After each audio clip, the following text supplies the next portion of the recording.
जी। मैं जो चीज आप लोगों को भेज रही हूँ ना, वो पहले मैं 1 से 2 बार उसको रीड करके अच्छे से गौर करके देख के मैं उसको आगे बढ़ा रही हूँ कि ये हरकत आपको भी मालूम होना, कैस भाई को भी मालूम होना बोल के। बिल्कुल बारीक सही। जी बारीक बहन जी। पॉइंट मैं भी गौर कर रही हूँ इसके। हाँ। अच्छा, जी। इधर पाकिस्तान की वेबसाइट है एक्सप्रेस न्यूज, उसमें खबर आई कि कराची में एक मछेरा जो है वो पकड़ा गया है और उसको बताया जा रहा है कि इराक का एजेंट है। अब जिस बंदे ने मुझे ये खबर दी, तो उसको मैंने मुस्कुरा के जवाब दिया। मैं कहा भाई, आप हिस्ट्री उठा के देख लें, पाकिस्तान में कोई पकड़ा जाए या हिंदुस्तान में कोई पाकिस्तानी भाई पकड़ा जाए, तो सबसे पहले यही इल्जाम लगता है कि ये एजेंट। अब जैसे कि बराबर। सीमा थी, सीमा घुसी तो सबसे पहले उसके ऊपर आईएसआई की एजेंट बना दिया। अब ये कोई जी। भाई बेचारा से आ गया होगा हदूद क्रॉस करके, अब उसको पकड़ लिया, अब इसको रात एजेंट बता दिया। अब इससे होता क्या है? इससे इंतशार पैदा होता है, इससे नफरतें पैदा होती हैं।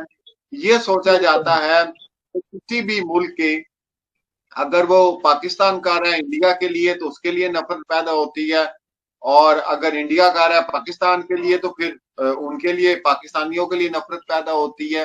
तो इस तरह की बिल्कुल। खबरें जो है वो ना तो बतानी भी चाहिए। पहले आप अपनी तसल्ली कर लें, अच्छी तरह कर लें। अब जिस तरह के सीमा हैदर को पकड़ा, एटीएस ने जांच की, सब कुछ किया, लेकिन बिल्कुल। इस 4 माह में, इस 4 माह में भारतीय मीडिया ने वखत डाल के रख दिया जी। उन्होंने 48 घंटे की लाइव चलाई, आईएसआई की एजेंट पकड़ी गई, आईएसआई की एजेंट है, ये करने आई थी, ये वो करने आई थी। मैं वैसी एक बात कर रहा हूं, लेकिन एंड क्या निकला कि उसी एटीएस ने उसको क्लियर करार दे दिया। तो इसीलिए जब इस तरह की चीजें आती हैं, तो मैं अपने जो दूसरे भी हैं मीडिया के लोग, उनसे ये मैं कहना चाहूंगा कि न्यूज को पहले कंफर्म होने दिया करें। जब कंफर्म्ड हो जाएंगी, उसके बाद आप, अगर कोई भी जांच एजेंसी है वो इस चीज को देखती है कि हाँ यार ये फलां बंदा वाकई एजेंट है, फिर आप उसको सामने भी लाएं, वो इतराफी बयान भी दे, या जो भी जिस तरह एक तरीका होता है। लेकिन एक खबर को लेके इससे और कुछ भी नहीं, नफरत फैलती है और कुछ भी नहीं होता। हमारे अपने पाकिस्तानी कितने भाई हैं जो इंडिया में इस तरह चले जाते हैं, कराची की जो भी है अपना मछेरे हैं या कोई भी इस तरह। तो इस वजह से ऐसी चीजों को ज्यादा एक्सपोज नहीं करना चाहिए, थोड़ा दबा के रखना चाहिए। ये मैं अपने मीडिया को भी कह रहा हूँ और भारतीय मीडिया को भी कह रहा हूँ कि एक चीज को आप कंफर्म होने दें।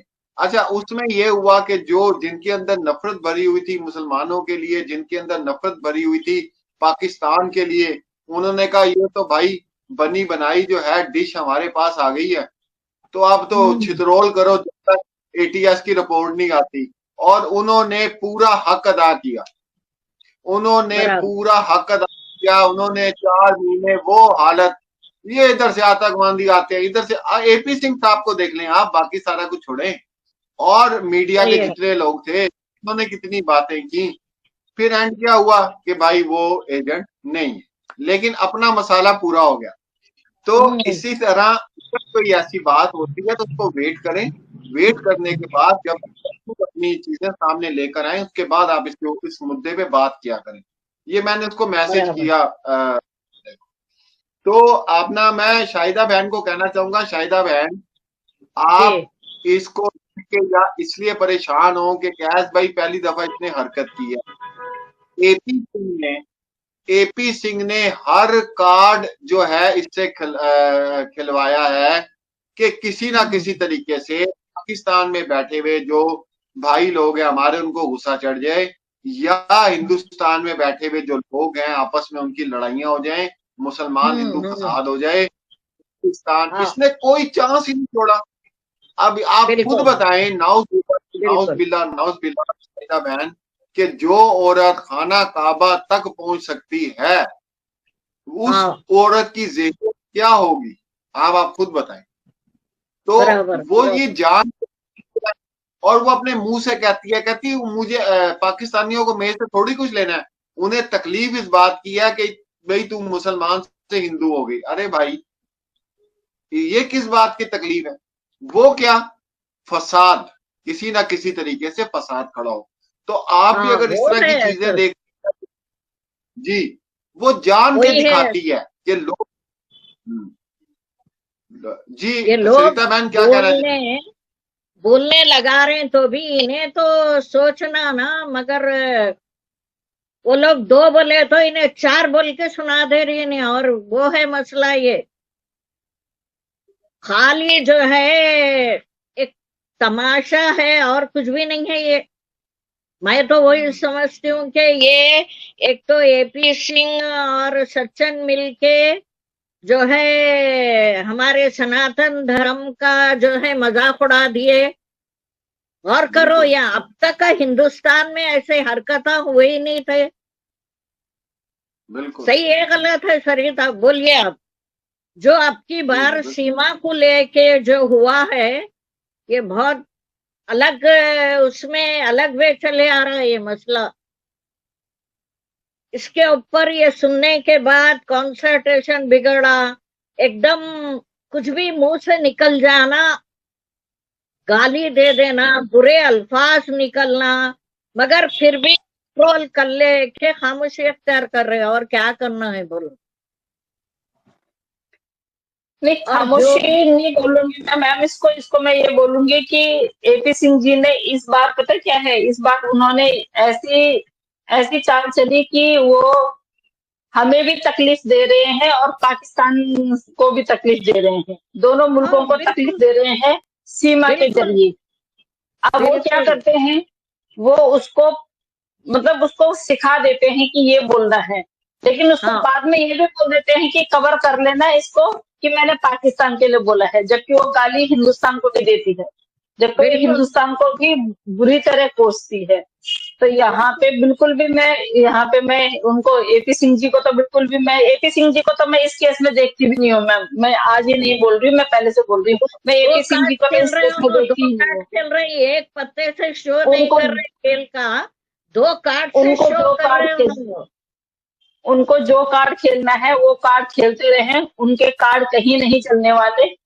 तुरुप का इक्का जो है वो मोमिन मलिक साहब के हाथ में ही है।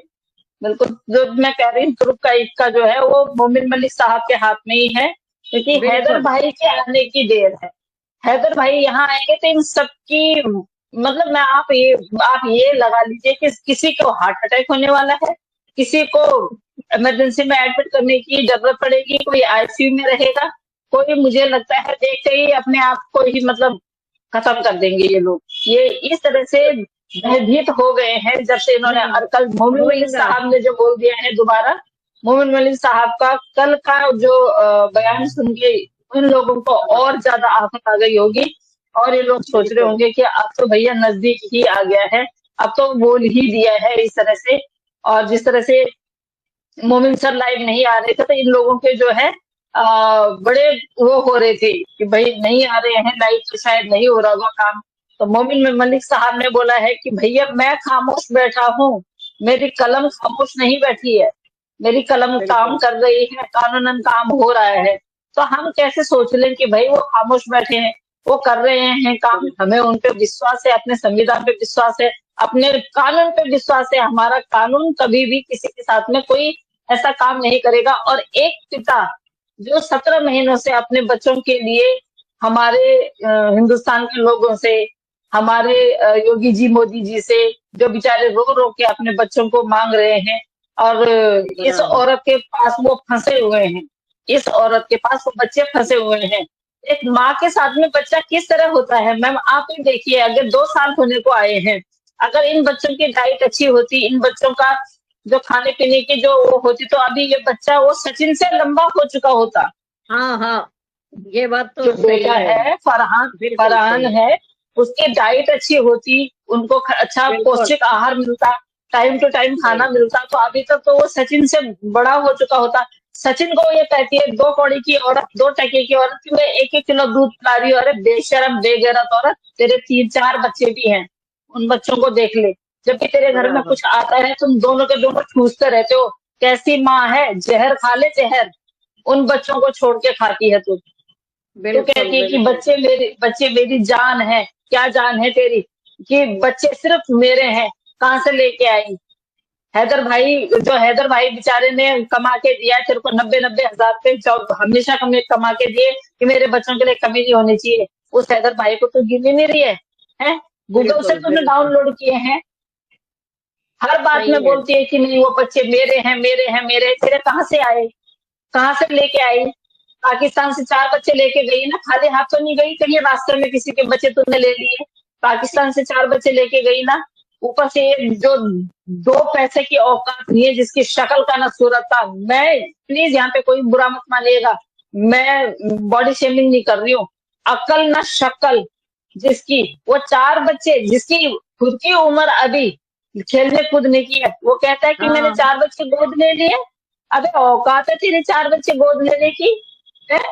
एक बायोलॉजिकल फादर अभी अपने बच्चों को लेने आ रहा है और तेरे को ये ऐसे सिखाया जाता है। कहाँ है तेरा एपी सिंह? बता, क्यों नहीं आ रहे हैं तेरे एपी सिंह जी वो बयान देने के लिए? क्यों नहीं दिखाते हैं कोई भी कागज? हम तो बोल बोल के थक गए हैं कि भाई दिखाओ हमें कागज। कहाँ है तुम्हारे कागज?